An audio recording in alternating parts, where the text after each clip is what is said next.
Hi, everyone. Thanks for tuning in. I'm Kyler Canastra.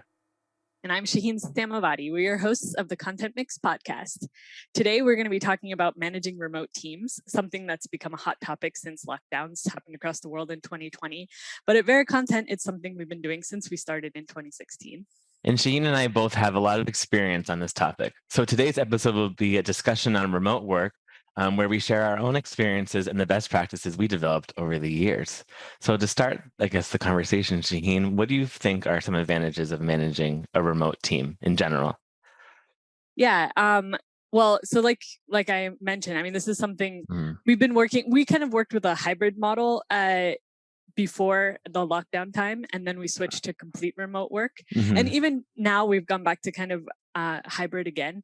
But I think like in the content creation industry, obviously it's a type of work that lends itself well to being done remotely Right. and having flexibility. Like even back in the day when I used to work in an office as a writer, there was always a lot of flexibility in being able to work from home, because I think that managers understand that to be creative, sometimes you just need to be in a quiet environment and able to focus.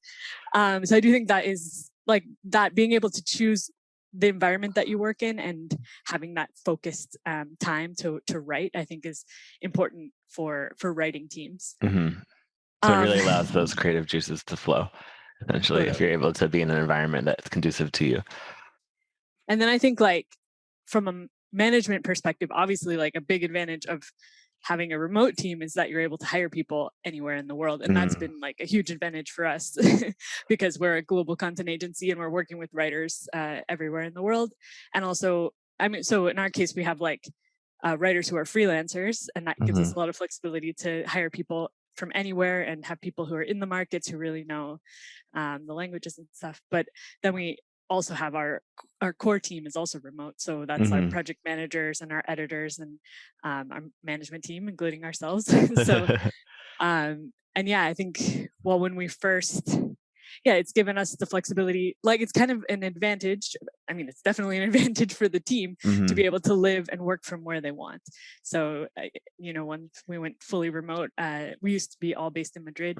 And when we had this hybrid model, we used to go to the office 2 days a week. Now we're working fully remote, and we have just quarterly meetups. So that means that we are able to live outside of Madrid. So a lot of us have moved out of Madrid. I live in Malaga now. You live in Lisbon. So Exactly. So it definitely helps a lot with employee satisfaction, for sure, to like really help them, giving your employees that freedom to choose where they want to live, whether it be, a city or a small town, or so it kind of helps them, kind of like similar to the idea of like the writers being in their creative zone.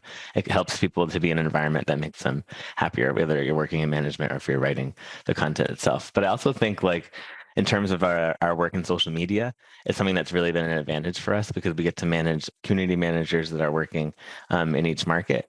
So they're always going to be on top of like the latest trends, knowing what's going on within that market, and being able to interact better with that audience. So it really gives us a competitive advantage, I think, and it allows us to really be in tune with the social media content that we're producing for different markets across Europe in that case. Absolutely. And any other advantages you can think of working remotely, or challenges perhaps? Yeah, I think I think a lot of advantages that you already mentioned. I think freedom of choosing where you want to work, being able to like have your own environment, create your own space. I do think there's a lot of advantages in terms of happiness. I think in terms of managing a team, because you know that your employees are able to kind of live a bit more flexible. Whether it be like, this might sound random, but like being able to do your laundry when you're working at home and like getting things done around the house, you're able to take like little breaks and get things done that aren't just work related. So I think it's nice to have that balance.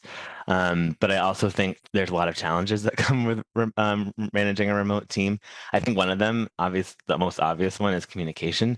I think that it's really can be a challenge to, trust everyone that you're working with to know that they're going to be getting their tasks done, and making sure that they're producing the work that they need to, and communicating things across, I guess, different channels in an effective way. So whether it be like giving feedback or touching base on a project, I think it takes a lot more effort that maybe because if you're in an office space, a traditional office space, you can just say like, hey, let's go for a walk or let's go have a coffee and discuss this project. But you, in a remote setting, you really have to be conscious of like, how you're reaching out to your team members and how you're going to be doing it that's not in a micromanaging way, because I think it's very easy to kind of fall into that trap of, I'm going to manage every task that my team's doing and stay on top of them without giving them that independence. So it's kind of finding that balance. I think that's a huge challenge from a management perspective. But I also think another challenge could just be like communicating and type of how do you communicate with people. I think our advantage that we have at VeraContent is that we all love language and writing. I think that's kind of what brought us all together, even if we're not working on that on a daily basis. And I think for us, we really care about how we say things, how we communicate with our team, and whether it's using emoji or, I don't know, exclamation points or kind of showing more personality in your writing when you're communicating on channels like Slack. I think it could be very helpful to show off your personality and show that you're still human, even though. So it is like, I guess, making more of a conscious effort can be difficult as well in terms of how you communicate ideas or feedback or anything that's important to your team. But I don't know if you had that same experience in your experience, Shaheen, or any other challenges that you can think of. Yeah, definitely. I think like just the big difference is the switch from having in-person meetings to having like we used to plan most of our meetings on those 2 days a week that we were in the office, and now we do all of our meetings virtually, like a lot of companies are now, and just the dynamic of the meetings changes a lot. So I think that's why it's been important for us to maintain some in-person contact. That's why we do these quarterly meetings. So we see everyone in person and we meet up for 2 to 3 days at a time. And we kind of pack in some important meetings then, and we do some social activities and stuff. So it keeps that like team vibe happening in the company. Like I think it's important to have that in-person contact to maintain the culture of the company. For sure. And Yeah. another challenge I just thought of too is that because we're talking about all these people being in different places, but I think, managing a team when you have your teammates are living in different time zones. I think that's like a bigger challenge that's coming up nowadays too, because a lot of companies want to be able to hire, like we said, it's an advantage. You can hire from a bigger talent pool because they're all located in different places, but you can hire them remotely. But I do think it can be a challenge, like balancing time zones. I think we don't see it so often at our day-to-day work in Vera because a lot of us are based in Europe, and I think there's like 3 main time zones in Europe. So it's pretty easy to balance that. But I do think like when we work a lot with clients in North America, for example, we have to be conscious of, okay, they only can meet at this time, or we have to deliver things at a certain time. So their end of day is going to be different than ours. So I do think that could be a lot like a challenge when you're working with team members too. Like if you're going to be setting deadlines, you have to be aware that you're setting them in a clear way so they know exactly like this is this time zone. You can't just say like end of day or before lunch because that's going to be totally different depending on where the person is. But also, yeah, it's just knowing who's available when they're available. So kind of balancing the schedules as well can be quite challenging, but not impossible. Yeah, being really specific about the times when you're talking about Yes. times is important. I found that I tend to default to talking about Eastern Standard Time a lot of times when I'm talking with international clients or GMT. Like one of those is like It's kind of because standard. you don't know where everyone on their team is, so you use one standard and you use that to like talk all the time. But when I'm dealing with US clients, I usually talk about EST, even though they might be in California. They tend to be able to like do their Do the math and we math. do our math. Yeah. That's super true. And like choosing GMT, which Greenwich time, also I think it's a standard. It's like the 0 hour, so it makes sense to like kind of localizing it that way for your audience in terms of like if they're in the US, if you say Eastern Standard Time, they should know how to do the math, and then in Europe, GMT as well. Now, Yeah. Shaheen, you mentioned how when we were like before the pandemic, we were already in a hybrid model. So remote work, I think, is something that you valued from the founding of the company. But I guess looking back over the years now, it's been like 5 or 6 years of VeraContent, and just knowing like for you, in your opinion, what is the success to remote work at VeraContent? Why has it been something that's worked before, the whole world changed, and why is it still working now for us? Yeah, I think for us, like it's been an important part of our culture from the beginning because we're such an international team. And I think one thing we didn't really talk about in the advantages is like the ability to not only work from home, but to work remotely, to work in different locations. And I think that's something people have like really valued from the beginning because we're all international. A lot of us are not from Spain. We're based in Spain, Mm. for example, ourselves. So the ability to like go visit your family and work from there, go to other countries. Like I just spent a month in the north of Europe, Mhm. so and was working remotely from there. So I think like that ability to travel has been like a huge a huge recruiting tool for us. Like people Mhm. really value that, and it's helped us recruit this like really international team. And then I think, well, in terms of like key to our success, I think well, I mean, not to say that we're the most successful ever, but I mean, I think we've been pretty successful in building a really strong company culture. Not to be boastful, but we've been No, pretty but we should be successful. proud of it as well. Yeah, definitely. I'm sure there's other people who also do it very well, but yeah, no, I think one thing that was been important to us is just really like make sure we hire people who share our values, and to always like remind people of our values. So we have these 4 values: care, I could Mhm. say them, I don't You know. can if you want, go for Yeah, it. it's about communication, attention to detail, being really curious, and helping each other and being Right. collaborative. So those are our 4 big values, and I think like having those articulated and like kind of the mission of the company and all of that, having that really clear and making sure everyone's on the same page has helped us maintain like that culture despite not being in the same places. And it's been Mm. one of our keys to success. Yeah, for sure. I agree. I mean, as someone that's been part of that system for a while, I do agree it's helped us become successful. And I really can't believe we didn't mention travel in the beginning, how, this is Yeah. very conducive for people that like to travel. And I think in our case at Vera, all of us love languages, being international people living in different countries, and travel is kind of part of our DNA. So I do think that like that's helped a lot. Like you said, like in my case, like being from the East Coast of the US, I'm able to like work from the US very easily without missing many hours in terms of like with clients or with other people on the team. I can overlap while being in the US without having to take vacation every time I go. And that really helps make things a lot more flexible for us. And I think that really helps us become successful And because lets us people like are keep in motivated. touch. It lets us keep in touch with our cultures as well, which is I think is important for when you're doing this kind of work that's like Hmm. about localization. Like if Exactly. we spent 100% of our time in Spain, I think we wouldn't be as in touch. Like we wouldn't be as good at localization because, like keeping in touch with your own culture, which you're often localizing into, Hmm. and knowing about other cultures because you're traveling there. I think that helps a Exactly. lot in actually doing the work that we do. Yeah, I think it's really cool too, because like you said, you just spent like a couple of weeks in Belgium, for example, and it's like we were able to also do that within Europe, and kind of even us, working in this industry, we're able to like go to those markets that we're like working in and get firsthand experience and learn a bit better about how, even if it's like with interacting with freelancers or interacting with clients or working with team members who are based there, we're able to understand a bit more about their culture and be more aware at the same time. So it kind of allows us to explore the world, which I think is really great. Yeah. So, well, that goes into another question that I had is, we work a lot with freelance content creators. Jeez. That's a tough one. Okay.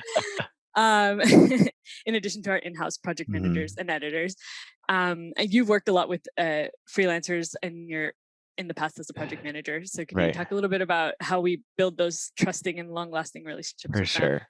Yeah. I think, yeah, for me, that was a highlight. Being a project manager was relationships I was able to build with freelance content creators around the world, and kind of just building that nice, I don't know how you'd call it, but like a gentle banter, right? Having that good like back and forth with someone and kind of building that trust. I think for me, the first was just being really human. I think that was so important to me in any communication that I have with any freelancer, whether it be like, a new assignment or I don't know. I think it was just always important for me to ask them like, "Hey, how are you doing?" And then once like the relationship evolved and you get to learn a bit more about them, you can kind of ask more specific questions like, "Oh, how's summer going in Belgium?" Or "How was that surf trip you took a couple weeks ago?" And just by adding a little bit of a personal touch to show that you really care about them and not just work, you're not just there to assign them work every day. I think that really helps. But also, I think having the mentality of treating them as a team member is so important. Like you said before, like within the core team, we really value like our core values as a company. Like it's something that we really keep in mind, and we want to like. And I think a lot of that is collaboration. That's like a big part of our identity. And I think by including these freelancers as part of that identity and part of that mission, and when we're working on projects, it's not. I think a lot of our project managers really care about the work they're doing, and that involves, the freelancers they're working with, because they're such integral parts of the project. So really getting them to be involved, to feel like they have the creative say in the work that they're doing, and feeling that they're, accomplishing something with the VeraContent team, I think is so essential. So I do think like those two factors are really important and have been like a key to our success working with freelancers and having those long lasting relationships, because we kind of build trust just by being like a human centered team. I think we're very personable, and we try to make everything fun, and we're not, yes, we do, we're very serious with our work, but at the same time, we kind of are able to be, light in terms of communication. And I think a lot of times, I think for me, that's been like the key for success, to have good relationships. And a lot of the freelancers now that I had a relationship with, I have friendships with them. And, I just, like you said, I moved to Portugal, and there are some freelancers here that now are my friends, just because we built this relationship just via communication. So I think a lot of it is just, yeah, being human. That's so important. Yeah, absolutely. Yeah, and like I think like building this community of freelancers, like making them feel like they're part of a community, is kind of what you were getting at as Alluding well. I to. think that's always been something that's been in our mind from the beginning with our whole content mix, and like having these online communities that and the in-person events. That's something that freelancers, well, we would like to do in more cities, but we've definitely Yeah. engaged a lot of people who live in Spain with these kinds of events. And yeah, so yeah, I totally agree. And it's like similar to the idea of like how like we think it's important for our team to meet in person a couple of times a year, but even having those opportunities to meet the collaborators that we work with in different markets would be great too. So it's like, yeah, I think community is really key, because people feel invested in our work, and so do we. For sure. Absolutely. But I guess like in terms of, it can be interesting working with collaborators, right? If you're working on the same projects all the time, or if you're doing like, I don't know, every week you have the same translation, and it's really good to, have reliable freelancer that you're working with in that sense. But I guess a good question for you, Shaheen, is how do we keep the work interesting for people to want to be part of that community still? Because I do think, yeah, we can be really nice and, super human forward and human centered, but the work might not be so engaging. So I guess I guess in your opinion, how can we keep the work interesting and keep our people engaged in what we're doing from a remote setting? Yeah. Yeah, I mean, of course, like we try to switch up like the types of things people are working on so that it doesn't get like monotonous. But I think like one point that you were making, I think, is when it comes to the freelance writers and editors and community managers, I think like a lot of times when you're working with freelancers and companies I've worked in the past, like the relationship with the freelancer is very kind of transactional. It's just like you give them the assignment and then they submit it, and that's kind of like the extent of the relationship. And I think like what we've worked really hard on is to have to go beyond that, like you said, make them feel part of the team and show them that we care about what they're doing, so that they also care. Right. Because I think like it's really hard to like really invest and put your heart into the work that you're doing if the person who assigned it to you is a bit it doesn't communicate with you about it, and like give you feedback and explain what's important and what's not. Like they have to be invested in it for you to be invested in it, and I think that's something that we do really well. And I think, well, definitely we talked in our last episode about editing, or in a previous episode, hopefully it's in that order, but about our editing process. And I think that's a huge part of keeping people engaged too, just the feedback that they get in the editing process. But yeah, like you're saying, not every piece of work is going to be super interesting, but I think because it's just about showing that we're engaged, that's what keeps them engaged. For sure. And I do think like with a lot of the collaborators that we work with, having them get involved in different aspects of a account, for example, like if we're starting a new account, being like giving them the responsibility to, help develop the tone and work with the client, and have that relationship, treating them like experts in their field, which they are, the people that we work with. I think that helps them feel empowered about the work they do too. And sometimes we have, people training other linguists or something for a project is really important, but we also work with freelancers too on internal initiatives as well, which I think is really important to like keep them invested in the company. But I also think for like our own team, I think going back to like our core value of we love our values at VeraContent, the like being relentlessly curious. I think that we are never satisfied with just like, I don't know, keeping our processes the same, or just like kind of, I don't know, being negligent, I guess, in the sense of like not being proactive in terms of trying to better ourselves. And I think we always try to get our team involved with different like quarterly initiatives or with different like I don't know. We have coffee breaks during the work the on Fridays, for example, and we have our team come up with quizzes. I don't know, keeping people engaged and kind of with new ideas, new activities, new helping better processes within the company.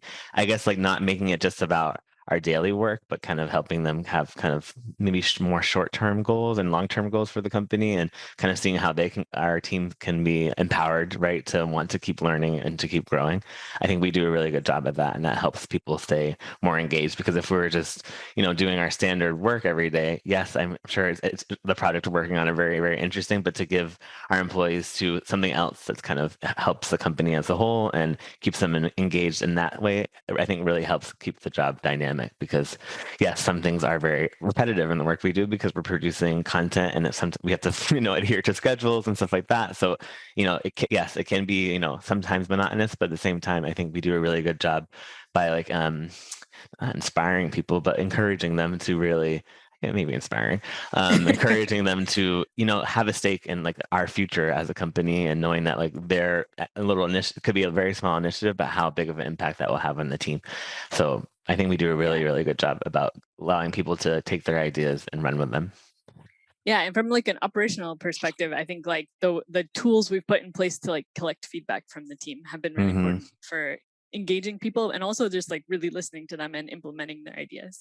Yeah. Because we have like several things that we do there, as you know, well, we have these regular meetings with like one-on-ones with members of the management team, and every single editor and project manager gets to like have their say on feedback on how we could do things better. And then we also have like our monthly strategy meetings where we talk about like problems we can solve, like so I think we have these kinds of communication tools in place to like always be getting feedback and always be improving. And I think one thing that's really cool, and you probably won't mention it, but as our listeners will know, that Shaheen is the CEO of our company, and she does a weekly initiative to meet with one member of the team, like one-on-one, so they can share their feedback directly with her and kind of share their ideas. And I think that's really, really cool that we do something like that, because it really allows contact with someone that's kind of seeing the company from the operational point of view, and hearing from the stakeholders within that, and knowing that their voice will be heard. So if they express a concern to you, Shaheen, like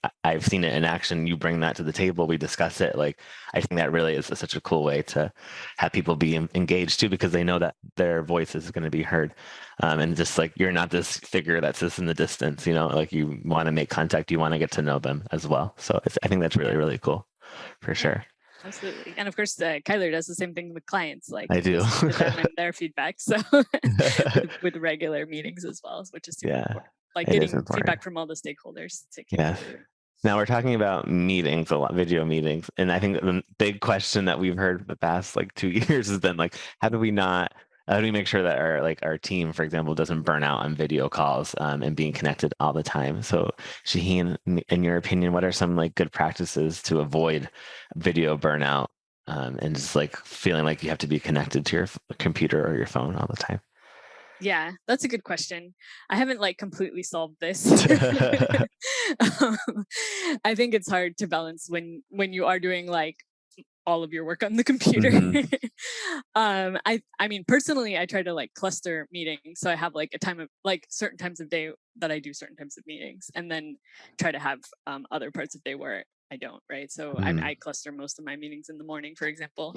I know something we've I mean, I think just like having a really clear purpose for every meeting, and this is something we've actually been working on recently, is clarifying the purpose of every meeting, making sure every meeting has a really clear agenda, that the timings are defined, that I think like it's so important that meetings are efficient when they are, and like not only efficient, but like useful, like they have a purpose, because just you can end up spending a lot of time just being connected and talking and not getting when it's not necessary, and then you end up being super burnt out on the video calls. So trying to limit like the amount of time spent on calls and making sure every call is really like purposeful. I think we've done a good job of that too. I feel like we kind of reevaluate a couple of times a year. Like, okay, what meetings do we have? Are they, do we need to have all of them? What's their purpose? What agenda do we have? But I also think another thing we've done for the past couple of years is like all meetings are 45 minutes, like in the schedule, even though sometimes they go to an hour. But I think by Yeah. having that 45-minute limit is really Like the important. default. Yeah, Yeah. the default is that. So that way it's like in our mind, like subconsciously we're thinking, okay, we only have 45 minutes, but it kind of helps us Mhm. be more concise if we only have like that 1 hour to have a call. So I think that definitely helps a lot too. Definitely. Yeah. I mean, I don't know if you have any, do you have any personal tips on like, I don't know, avoiding virtual burnout? Yeah, I I, think it's like really important to, I think like going back to what I said before, like doing your laundry or I don't know, making yourself a cup of coffee or going for a 5-minute walk. I think it's really important to be conscious of that because it's so easy Mhm. to like, if you have a lot of work to do and tasks, it's just easier to bang through them all, like go through your list. And then you realize like an hour and a half has gone by and you haven't moved. So I think it's really important to like, not be so hard on yourself and to like, feel like you have to be connected all the time. But like that's a good method, I guess you could be, but because to be like going outside and going for walks, I think is really helpful or doing things around the house. But I also think it's really good to like set your notifications, like with Slack, for example, make sure like after a certain hour at the end of the day, like your notifications are off. Or like if you have Gmail and you're using that on your phone, like maybe shut off the push notifications for that. So you're not constantly seeing work emails all day. That when you're checking your emails because you're checking it, not because you're getting notifications. So I think it's really important to, I guess, monitor your notifications as well, so you don't feel overwhelmed or feel like, I guess, like tied to like I have to like really get this done now because someone's messaging me nonstop. So that even goes for yeah. Slack too, kind of knowing what limitations is set that are conducive for you. I Yeah, think I really, totally really agree. important. I guess it depends a little bit on your role in terms of how much you can, For like in my sure. role, I can control it quite a lot. Yeah. But like, so I like personally, I like to, well, I like, I'm only on like Slack in the mornings, like from Hmm. 9 until 1, and I try to cluster all my meetings between 10 and 1, so that that's all like my, yeah, like all my distractions, I guess, and all like Hmm. the things coming from other people are in the morning. And then in the afternoons, I can do my focus time and get things done. I know Hmm. some people like to do it the opposite way because they're like more productive in the mornings or whatever. But yeah, I think everyone has to find what works for you. And obviously, like what also works with your team because you have to coordinate Exactly. schedules, of course. But then when you're working with clients or freelancers, obviously like project managers, for example, have a lot of Moving parts. messages that they have to deal with all the time. So I think A that's different definitely, role.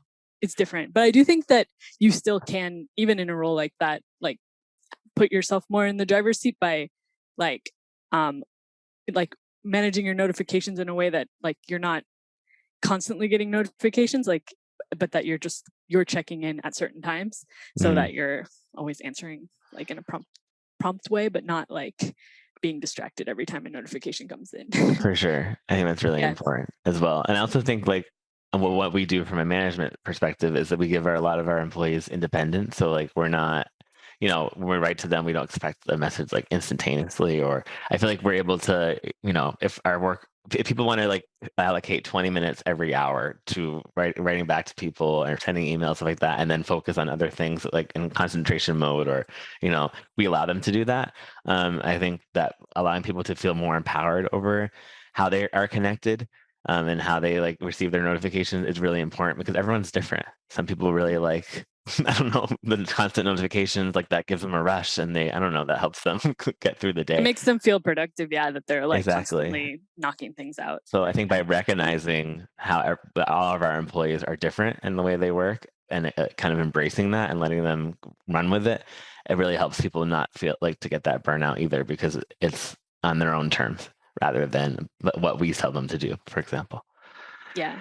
And then we're talking about these monthly meetings that we do, which a lot of it is about sharing best practices. So Hmm. where we talk about different topics, but I think like we're actually having a topic about coming up in one of our next full team meetings where we're going to share best practices about communication. So I think like Hmm.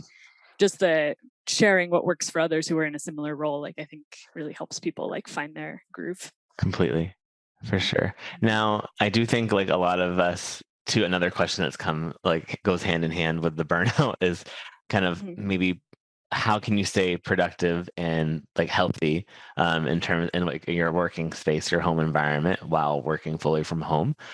Because I'm sure like right now too, like a lot of people who are listening to this are probably in a remote working situation or a hybrid situation. So a lot of these people, a lot of our listeners are probably curious to know like what we do on a personal level to stay productive and healthy at home. So I guess Shaheen, for you, how do you kind of keep a positive and productive environment within your home space?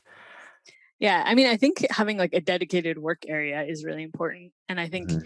obviously not everyone can do that because of like just like the space you might have in your home, Right. but at least like creating the feeling of like this is my work spot, even if it's a part of your Mm, living room. That is when I go there, I'm working, and when I'm anywhere else, I'm not working. exactly. And actually, one thing we didn't mention before is that we do offer co-working, the Hmm. possibility for co-working to all our It's employees, true. and I think that is a nice thing if you can do it because, yeah, like for some people, it is really important to have like a separate working space to get out of their house and to interact with other people. And I think that like it really depends on your preference, because like for me personally. Even though I have co-working pass and can go to the co-working, I like never go. Other people, other people use it a lot. So I think it just depends on how you like to work and how important it is for you to like get out of your house and be around other Hmm. people. But I think, and also like what other home obligations you might have. Like for me, having a child and everything, it's like nice for me to be to At be home. nearby Hmm. at home. But yeah, I think. Anyway, yeah, we have this uh, Option to co-work. option And to even, and co-work. even if you don't have that option, it's like really good to be able to go to a cafe or work somewhere else that's not your home. I think that's also a good way to like mix it up for people that kind of feel trapped at home. But I also think like it's so important when you're saying like having a separate space, and that separate space could be like I remember when I lived in a studio apartment in Madrid, I didn't have much space to have like a home office, but like I made sure that like I worked at my dining table and that was like my dedicated workspace. I never like would work from bed, for example, because for me it's important to like associate bed with just sleeping and relaxing. And then like yeah, it's so important. It might sound like really weird that you have to do that, but it's like psychologically you have to have that separate space because you're going to be more productive. Some people say like wearing shoes, for example, like Mm. wearing like putting on your shoes, tying your shoes, and like even though you're not leaving the house, helps people to psychologically be more engaged because it feels like they're like not in their comfortable environment. So I think like little things like that, like fine tuning your workspace, um, getting a standing desk, for example, can be helpful as well. I think you're standing at one right now, and I have one as well. So it's good to like stand up once Nice. in a while and work on your feet. But I also think like exercise is something that's really important. I think in terms of like making sure you go for a walk or you go to the gym before, or even like during your lunch break or something to like mix it up. It's good to get the blood flowing because it can be kind of stagnant working in one place all day, for sure. Totally. Yeah, I think just like building a routine that works for you and that like for me personally, I got into the routine of like I don't know if it's the best routine, but I go out for a coffee almost every morning, and that's Nice. just like my excuse to like get out of the house before I start work. So Yeah. it's not like the most economical routine, but Well, fortunately, in but Spain, coffee is not yeah, too coffee is cheap. expensive. Yeah, It's not like going to Starbucks in New York, for yeah, example. that's true. It's true. It's more reasonable. But it's like I'm But sure then it yeah. helps you get out of Mhm. the house, clear your mind a bit, start the day. Yeah, exactly. Go for a walk. Now I take my daughter to daycare before, and then so Nice. it's just like I do those things in the morning, get out of the house. I have to get dressed for that, and then I Yeah. come back and I'm like, okay, now I'm starting my work day. Yeah. Like I feel like there's been times in the past where I was like, didn't have a great morning. I think it's just important to have like an established morning routine that starts your day. Like Yeah. that's That's super definitely a tip for important. having a healthy day, Like, rather than just kind of like mhm. rolling out of bed and getting on the computer and feeling all Oh yeah. groggy. You can't do Yeah. that. That's you have to get your brain activated somehow before, whether it be with coffee or going for a walk, going to the gym. Also, I think another point that you just brought up is like getting dressed. I think is super important. Like, don't roll out of bed in your pajamas and go to the computer. I think that, again, it's this whole idea of like separating work from relaxation that I think we have a lot of temptations in the home to not, get into that work mode. But I think it's so important that we make conscious efforts to yeah, make sure that our work environment is different from our home environment, even though they may overlap in many ways. So even the Yeah. smallest thing can help. for sure. Yeah. But I find like the motivation of the coffee is like a good reason for me to like get out of the house. Like, whereas Exactly. like if it, rather than just if, yeah, just having a reason, something to like look forward to, I guess. Exactly. Yeah. And Or it's always for good to people who have really a, like going to the gym, that could also be a motivation. yeah. I have it across the street, so it's very easy for me to go. That's nice. But Has yeah, to be an I think it's easy routine that you're going to actually do every day. exactly. So that helps. That Yeah, I just walk 2 minutes and I'm there. But I just do think it's so important. That helps. Like if I don't go to the gym in the morning, you can feel the difference. Like your brain's not activated, or so I think like moving is really important as well. definitely. Totally. So yeah, I think we've come to the end of today's conversation, because I feel like we could talk more and more about this as well. But I Totally. do think we've shared a lot of good tips, and kind of were able to explain a bit more to our audience why working remotely has always been part of our identity as a company, but also that's something that's been successful for us as well. And I hope that, our listeners can take these skills and apply them to their companies as well, even if it's a different industry or a different sector or stuff like that as well. Definitely. Now, yeah, so as always, Shaheen, thank you very much for joining me today, as always. And I want to thank everybody for listening in. For more perspectives on global content marketing and other topics like remote working in this case, be sure to check out veracontent.com/mix. And if you'd like to get in touch with either Shaheen or me, or if you have any interesting topics or ideas for an upcoming episode, feel free to reach out to us at mix@veracontent.com. And keep tuning to the podcast for more perspectives on topics related to global content creation. So Thanks, thanks, Shane. everybody. See Thanks, you next time. everyone. See you all Bye. soon. Bye. Thank you.